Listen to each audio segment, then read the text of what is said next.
Hey everybody, ChristopherOdd here. Welcome to another Codex video for Mass Effect 3.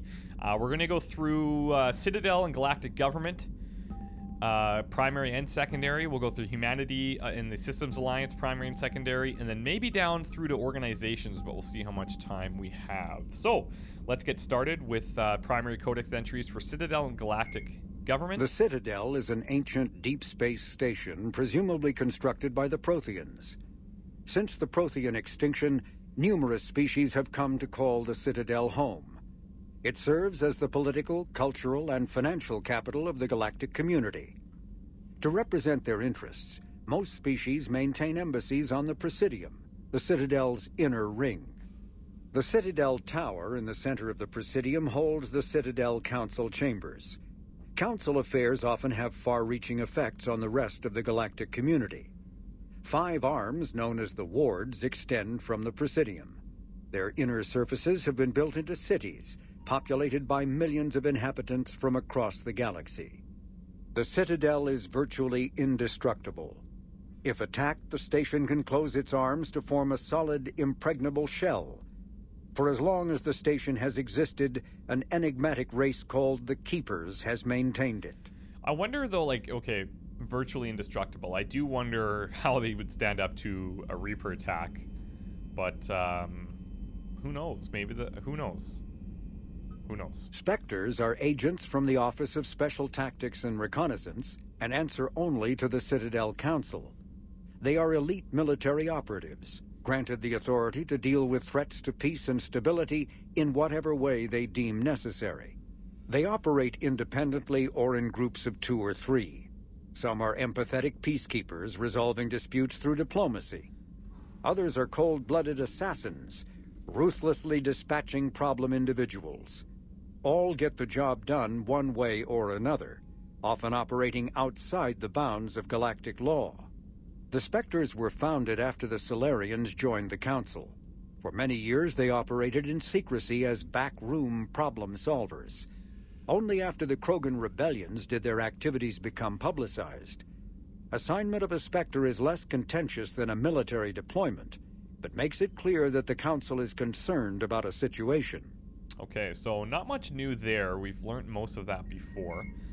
Let's go over to Citadel and Galactic Government for secondary. We've got the Citadel Council. So the Council is an executive committee composed of representatives from the Asari Republics, the Turian Hierarchy, and the Solarian Union.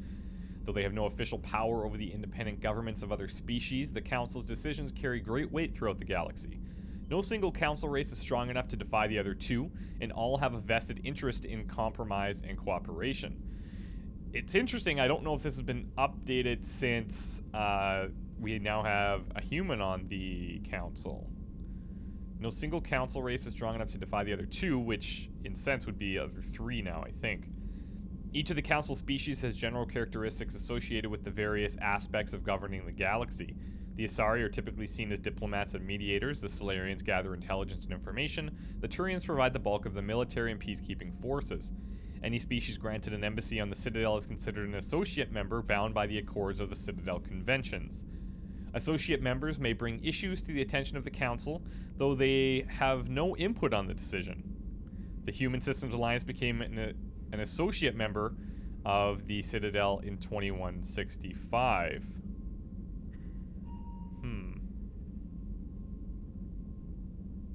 Okay. Citadel space is an unofficial term referring to any region of space controlled by a species that acknowledges the authority of the Citadel Council.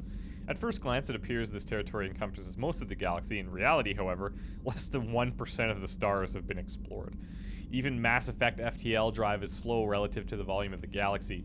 Empty space and systems without suitable drive discharge sites are barriers to exploration.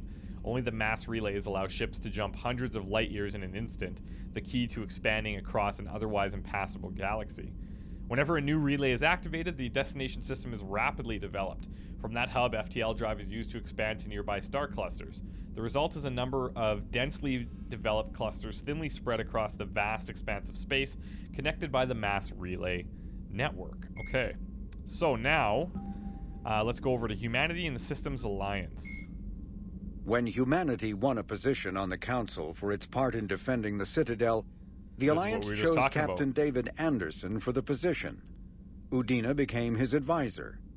Anderson eventually quit over frustrations with council politics, and the Alliance named Udina to the office. Despite his unwavering focus on human interests, Councillor Udina is usually willing to collaborate with other species. Even his opponents can see that Udina gives fair consideration to non-human proposals, so long as humanity also benefits. Interesting. Earth, the home world and capital of humanity, was enjoying a new golden age before the Reapers attacked. Disease, pollution, and other social ills were on the decline, thanks to technological advances and a wealth of resources from the colonies. Earth was an inspiration even to alien cultures, resulting in influence out of proportion with humanity's brief time on the galactic stage. The Reaper attack has put an end to any semblance of this former life. The great cities of Earth are storehouses of human DNA for the Reapers to harvest. Reaper gunships, capable of megaton-scale firepower, annihilated industrial centers in seconds. The militaries of Earth's disparate nation-states have retained only partial communication with the system's alliance fleets, leaving the planet's resistance efforts uncoordinated and vulnerable. The loss of the Combui network has cut off Earth's economy from the rest of the galaxy, sending shockwaves across galactic markets and a significant obstacle to receiving aid. Not surprisingly, we know a lot about this planet. Weird. A political economic pact for collective colonial security, the Alliance is the central galactic institution of human society.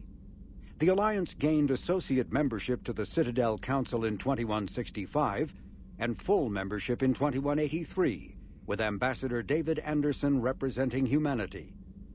Human political economic relationships vary between combative and lucrative. The Turians, who'd fought humans during the 2157 First Contact War, have become valuable trade partners, despite residual social hostility. Other relationships are even more complicated. The rapid rise of human political influence on the Council, achieving in decades what others waited or are still waiting centuries to acquire, has galvanized suspicion and resentment against humanity. That negativity is vastly outweighed by the respect and trust humanity earned by saving the Council during the 2183 attack on the Citadel, at the cost of Alliance cruisers Cairo, Cape Town, Emden, Jakarta, Madrid, Seoul, Shenyang, and Warsaw, and their 2,400 crew. Guess we gotta gain respect somehow. The system's alliance is an independent supranational government representing the interests of humanity as a whole. The alliance is responsible for the governance and defense of all extrasolar colonies and stations.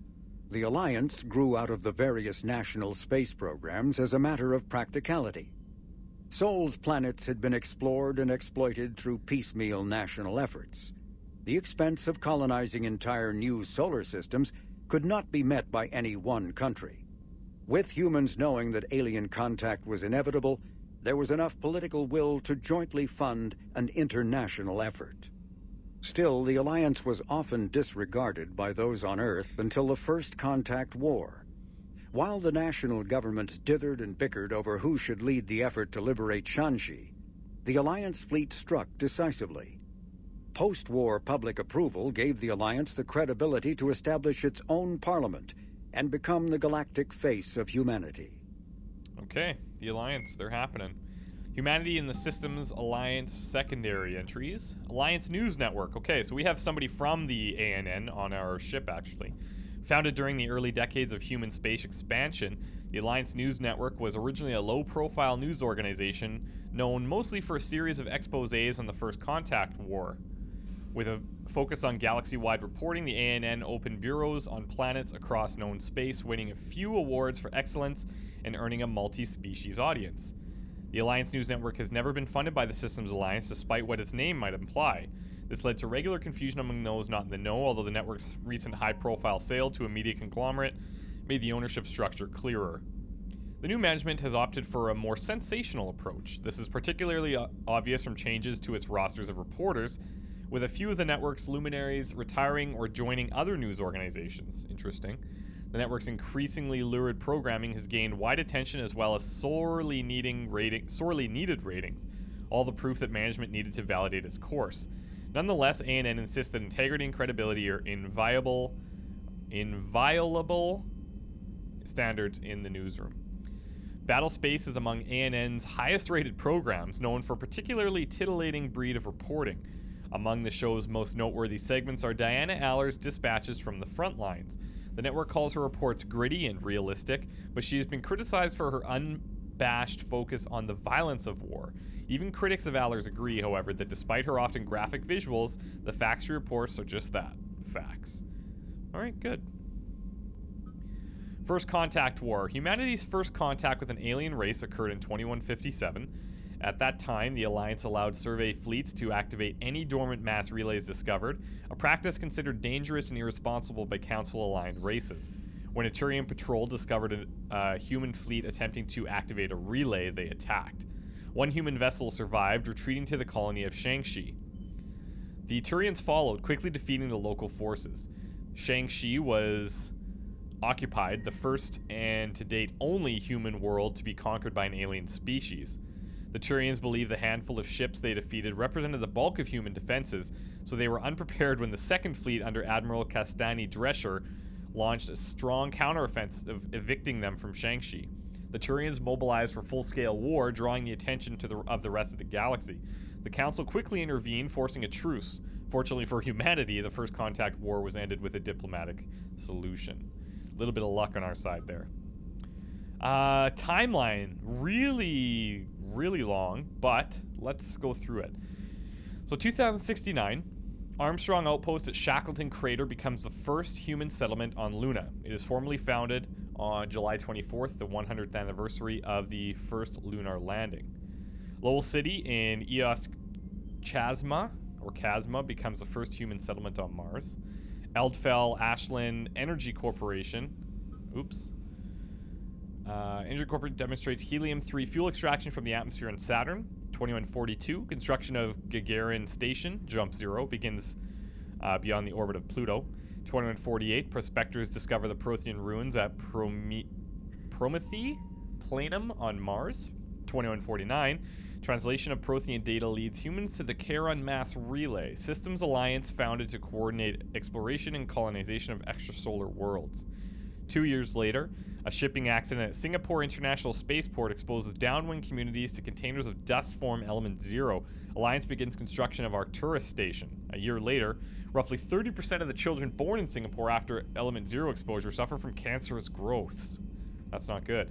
Systems Alliance begins settlement of Earth's first extrasolar colony world, the planet Demeter. 2 years later, Commander Shepard was born. That's me. 2155, Systems Alliance occupies completed portions of Arcturus Station as a headquarters. 2156, some children of Singapore exhibit minor telekinetic abilities. Okay, so this is, I gotcha. 2057, Turians encounter human explorers. First Contact War, occupation and liberation of the human colony of Shang-Chi.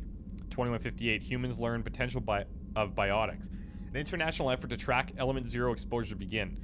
Roughly 10% of exposed children show some level of biotic ability. 2160, Systems Alliance Parliament formed. 2165, humans establish embassy on the Citadel. Batarian slavers attack the Alliance colony of Mindwar. 2176, during the Skillian Blitz, pirates and slavers attacked Elysium, the human capital in the Skillian Verge. 2177, the Thresher Maws devour the Alliance colony of Akuz. 2178, in retaliation for the Skillian Blitz, an Alliance fleet wipes out an army of slavers on the moon of Torfin. 5 years later, Geth, led by rogue Spectre Saren Arterius, attacked the Citadel, ensuing in a battle that cost thousands of lives. A few weeks later, the SSV Normandy is ambushed and destroyed. Commander Shepard is presumed dead. 2085, an alien race known as the Collectors abducts thousands of human colonists in the Terminus systems. Commander Shepard leads a team beyond the Omega-4 relay to attack the Collectors where they live, stopping the abductions. And now, current date. So, 2186, and we were born 2154, so we are 32. 32 years old. Okay, good. Systems Alliance Special Operations. Interplanetary Combatives Training, ICT, is the Systems Alliance's Systems Alliance's premier school for leadership and combat expertise. The Interplanetary Combatives Academy, sometimes called N School or the Villa, recruits officers from every branch of Earth's militaries to partake in grueling courses at Villa Militar in Rio de Janeiro. Initially, candidates trained for more than 20 hours per day, leading small combat teams through hostile terrain with little sleep or food. Trainees who do well are awarded an internal designation of N1 and are invited to return. Subsequent courses, N2 through N6, are often held off-planet and include instruction in zero-G combat, military freefall, parachuting, jetpack flight, combat diving, combat instruction, linguistics, and frontline trauma care for human and alien biology. The highest grade of training, N6, provides actual combat experience in conflict zones throughout the galaxy. If the trainee survives these scenarios in admirable and effective fashion, he or she finally receives the coveted N7 designation. N7 is the only ICT designation that may be worn on field or dress uniforms. There is little shame in failing an N course. The training is so extreme that even qualifying for N1 elevates an officer to a position of respect. The universal prestige of merely attending the academy helps to restrain trainees from taking excessive risks in pursuit of higher honors. Although ICT qualification by itself does not guarantee higher rank, those officers who are able to complete the program are typically well suited to senior leadership positions. Very cool. Okay. So Humanitarian and Systems Alliance, primary, secondary are both done. Let's go to known associates. Yeah, and this is only a primary. Admiral Stephen Hackett is a decorated officer in the Systems Alliance, currently assigned to Arcturus Station on the far side of the Sol Relay. In the battle for the Citadel, Admiral Hackett commanded the 5th Fleet. Following that victory, he was promoted to head of the Alliance military. Hackett was born to a single mother in Buenos Aires in 2134.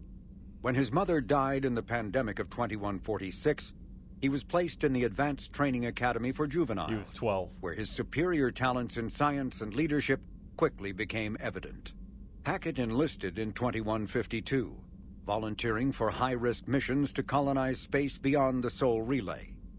He was commissioned as a second lieutenant on Arcturus Station in 2156, and soon proved his ability in the First Contact War. His rare ascent from enlisted man to admiral remains an Alliance legend. Beautiful. Glad to have him. Admiral David Edward Anderson is a career military officer in the Systems Alliance Navy. Born in London in 2137, he later moved to Arcturus Station and became the first graduate of the Alliance's now renowned N7 Marine program. Anderson is one of the Alliance's most decorated Special Forces operatives and served with honor during the First Contact War. He was the original captain of the SSV Normandy before relinquishing command to his XO, Commander Shepard. After the Alliance victory in the Battle of the Citadel, Anderson briefly served as the Citadel's first human counselor. He soon became embroiled in a Cerberus plot to abduct his friend Kaylee Sanders, however, and learned that he was unable to live a life without action. He stepped down as counselor and returned to the military to prepare for the Reaper invasion. The Alliance Parliament named Donald Udina as his successor. It's too bad, because we had a hand in getting him there, and then, look, I guess if he didn't enjoy it, he didn't enjoy it. What are we going to do? Lieutenant Commander Ashley Williams is a career military officer with the Systems Alliance. Born in 2158 to a military family, Williams enlisted directly out of high school, splitting time between Earth and hostile environment training on Titan. After earning numerous commendations early in her career, Williams became a platoon guide on Eden Prime, where she was the only member of her unit to survive the Geth attack. Williams then served as gunnery chief under Commander Shepard on the SSV Normandy, and was promoted to lieutenant commander after the Battle of the Citadel. More recently, an Alliance tribunal called on Williams to testify about her experience with the Reapers. The thing is, she's in the hospital right now. We're not even sure how she's doing. She's alive, but hopefully she makes it. Dr. Liara Tassoni is an Asari information broker with a background in scientific research on Prothean technology. Born on Thessia in 2077, she is the only child of the late matriarch Benezia. Although mother and daughter became estranged in the years before Benezia was indoctrinated by the Reaper known as Sovereign. Tassoni is also a highly trained biotic who served under Commander Shepard aboard the SSV Normandy before the ship was destroyed in a collector attack. Before she became involved in galactic affairs, Dr. Tassoni spent 50 years researching the Protheans' technology and the mystery of their extinction. She now divides her time between uncovering Prothean ruins and consulting with noteworthy representatives of the various Citadel races. Flight Lieutenant Jeff Joker Moreau is a respected pilot with the Alliance Navy. Born and raised on Arcturus Station, he is widely considered to be the best helmsman in the Systems Alliance. He'll let you know, Moreau too. enlisted with the Navy directly out of school and quickly gained the respect of his superiors. He served as pilot of both the Normandy SR-1 and its successor, the SR-2, and was at their respective helms during the Battle of the Citadel and the assault on the Collectors. Moreau suffers from Vrolik syndrome, a rare debilitating disorder also known as brittle bone disease. Yep. Tough life, but he's definitely more than made up for his shortcomings as self-identified by his health problems. Dr. Karen Chakwas is a trauma surgeon and a major in the Alliance Navy. She served on the SSV Normandy under both Captain Anderson and Commander Shepard, and was aboard the ship when it was destroyed by the Collectors. She later quit the Alliance in order to rejoin Shepard on the Cerberus-built Normandy SR-2. Along with most of the Second Normandy's crew, Dr. Chakwas was kidnapped by the Collectors and taken beyond the Omega-4 relay, where Commander Shepard eventually rescued her. After the Alliance impounded the Normandy SR-2, an inquiry found that Dr. Chakwas had no significant role in or provable knowledge of Cerberus's criminal activities. She has since rejoined the Alliance. And we are happy to have her. Let's see how much we have for organizations here. In recent years, the pro-human syndicate known as Cerberus has seen its influence grow galaxy-wide. The largely untraceable organization now includes private intelligence agencies, biotics laboratories, research facilities, and the lucrative corporations that provide a front for it all. Cerberus's charismatic leader, known only as the Elusive Man, drives the organization's philosophy and interests. The level of secrecy he maintains puts professional intelligence agencies to shame. As Cerberus grows, so too does public distrust of the organization. Some commentators have remarked that Cerberus is not so much pro-human as it is anti-alien.